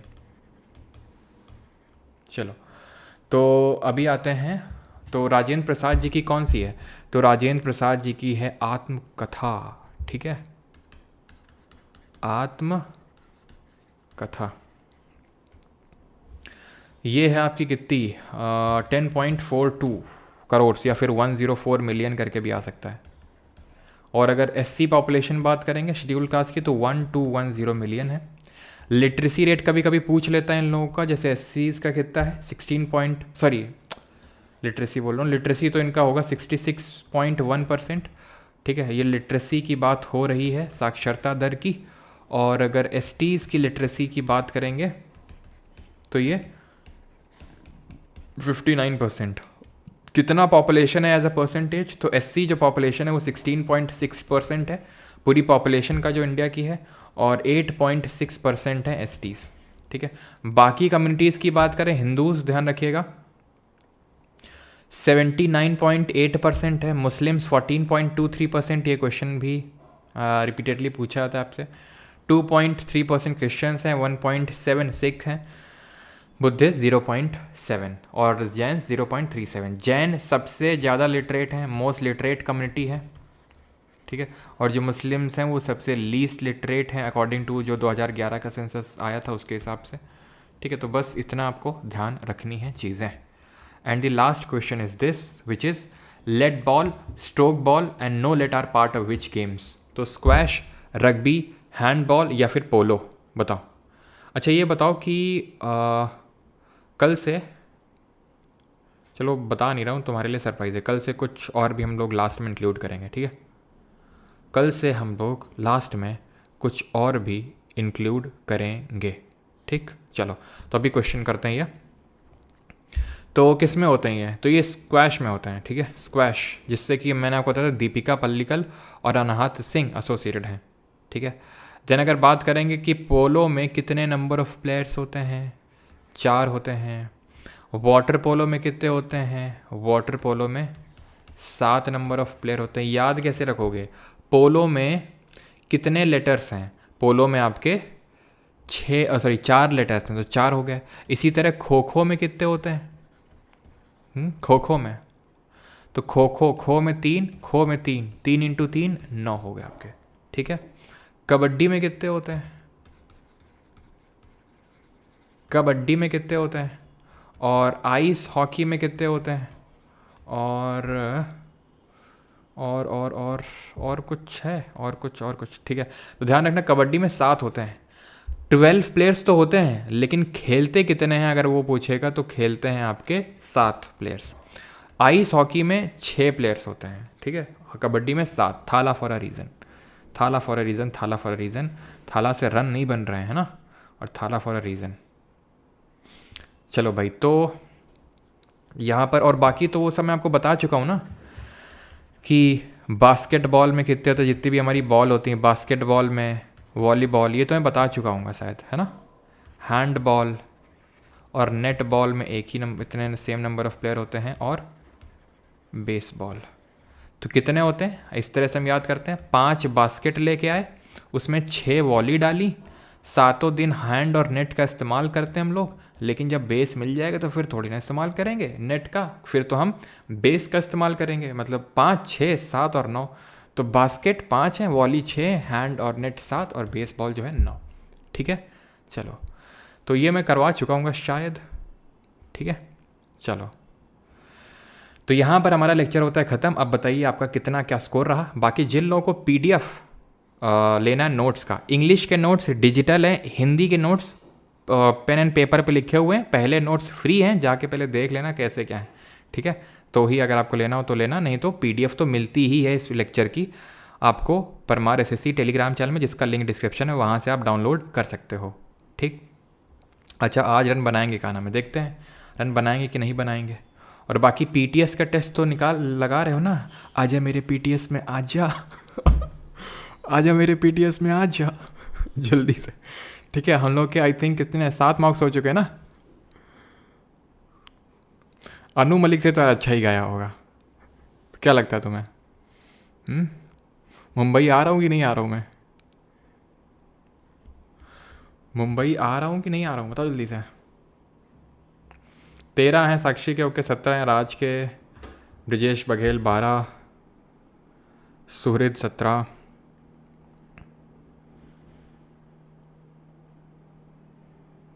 मुझे एक लेक्चर करने में 3 से 4 घंटे हो जाते, तो शुरू में टाइम लगेगा ऋतिक, थोड़ा सा स्पीड आप बढ़ाओ, और थोड़ा सा तो टाइम लगेगा शुरू में, है ना। अच्छा मुंबई मेरे पास आ रहा है, okay okay okay okay okay, सही है फिर तो। डंबल वर्कआउट सही जा रहा है। सर आप चश्मा नहीं भाई, हम चश्मा नहीं लगाते हैं, चश्मा काफ़ी पहले, ठीक है। तुमको क्या लग रहा है, जो चश्मे को देख के गेस कर रहे हो क्या? चश्मा लगाया था एक टाइम पे बहुत पहले, अब भी तो नहीं, बहुत टाइम हो गया। हाँ। तो 1668 के अलावा कुछ लिख दिया गया ना फोर्थ क्वेश्चन में? फ्रेंच की पहली फैक्ट्री 1668 में थी, बिल्कुल 1668 में ही थी। तो 1668 ही तो लिखा है, और क्या लिखा है? चलो भाई।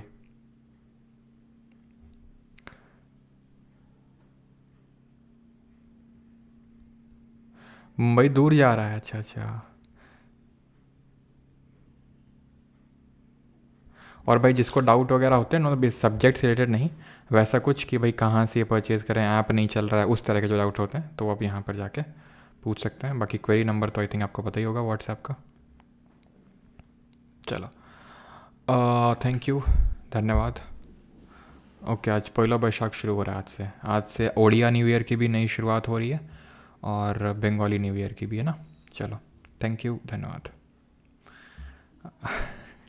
आप गंजे हो क्या?